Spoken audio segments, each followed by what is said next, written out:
Let's talk freshman impact players because we saw them on Saturday in that Texas-Georgia game. And really, if you turn on any primetime matchup in America, you'll see freshmen making an impact. So I got Charles Power here. We're going to break it down, talk about these guys. The last year, they were on the show. We're talking about these players on the show. Now we're already watching them make huge plays on Saturday, scoring touchdowns, doing it all. We're going to break it down. But first, make sure you guys hit subscribe to the On3 Recruit channel. This is the best recruiting channel on all of YouTube.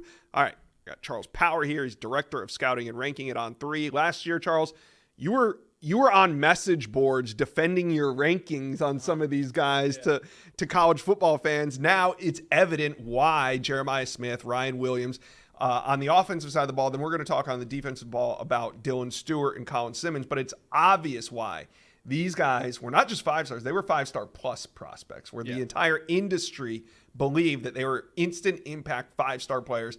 Let's start on the offensive side of the ball. It was really a historic wide receiver class in general, but Jeremiah Smith, Ryan Williams are proving the experts right so far. Yeah, Josh, we were basically shouting from the mountaintop that this is the best receiver class that we have seen come through high school football since maybe in the internet recruiting era, like 20, 25 years.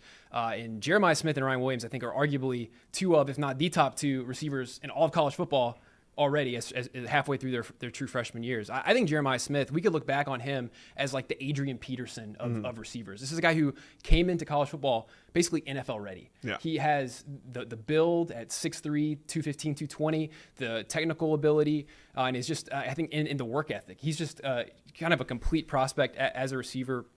I've already seen him make a ton of just magnificent plays at Ohio State. And then you look at Ryan Williams. Ryan Williams has maybe the play of the year in college football against Georgia.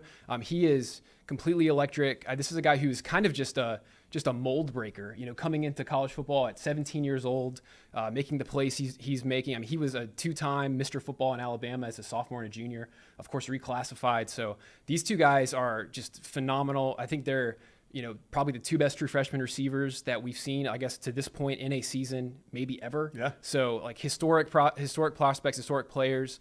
And I think we're going to continue to see more of those receivers continue to break out as they get more opportunities. We're starting to see Cam Coleman this weekend against Mizzou. He had one catch, but it went for 47 yards and a touchdown. And he's been, a little injured, but in a game like that, you can see how dangerous Cam Coleman's going to be once Auburn, 1, gets him healthy, 2, gets him a quarterback. But these wide receivers aren't going anywhere anytime soon, and they're already dominant. Let's flip over to the other side of the ball where we're talking Dylan Stewart and Colin Simmons. Colin Simmons really coming on, making some impact plays and playing meaningful snaps, but Dylan Stewart, from the word go, has been a monster. Talk about these two and just the way that you saw them develop over the last couple of years. Yeah, and these are two that we had as 5-stars, I think, coming out of like their sophomore year. Right. So and edge is not always a position where you can ID guys that early, but they were that good that early.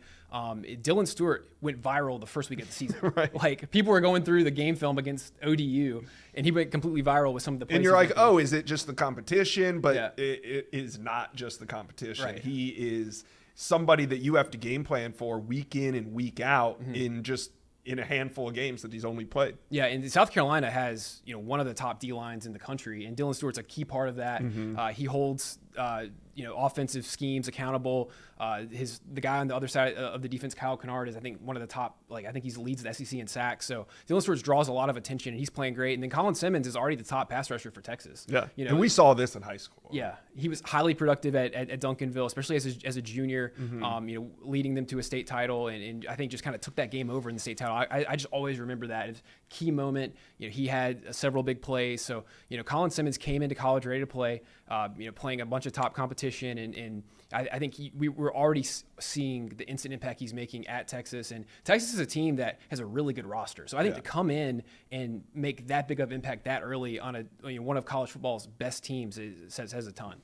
But that's what they recruited him for, and that's exactly what he's doing, living up to that 5-star billing. Speaking of living up to a 5-star billing, it sure looks like DJ Lagway is a hit for the Florida Gators. He's only started 2 games now, but he started this game against Kentucky. Looked phenomenal in terms of just being able to move the ball down the field, direct the offense. He looked calm. He looked cool.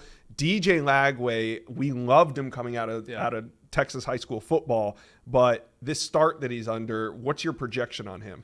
Yeah, I mean, DJ Lagway, like you said, Josh, he was like Gatorade National Player of the Year. He ended up number 2 overall for us at On 3. Just a historic storybook type of senior season. And I think, DJ Lagway, what he's done so far at Florida has to be really encouraging. We've seen young quarterbacks are kind of struggling in college football. Yeah. It's tough. It is very tough to start and have success. And he has early. His moments. Yeah. But he rebounds from those moments. And I think you're seeing promise. And also what you're seeing, Josh, is the dual threat ability opens up things in Florida's offense. We saw another true freshman, Jaden Ball, ran for 5 touchdowns against Kentucky. And DJ Lagway, defenses have to account for him with his rushing ability. Right. So he's a guy who can stress defenses in multiple ways. We're seeing that. Of course, Graham Mertz is out for the season. So DJ Lagway's going to have a long runway here to continue to develop and make strides for Florida. And I think if you're a Florida fan, you have to look at this and be really encouraged with what he's done so far. If you're Billy Napier, you have to be really encouraged. He might have saved your job just by coming out and looking as competent and as promising as he has, because he's a player that you're going to build a roster around moving forward. I mean, DJ Lagway has all the tools. The ceiling is unlimited for him. So we're talking freshman impact players. You guys let us know who you think are some of the most impactful freshmen that we were talking about a year ago at this time. You remember us talking Dylan Stewart, DJ Lagway, Ryan Williams. They were all about this show. We were talking about them week in, week out, and now they're scoring touchdowns. Let us know who you think is the most impactful freshman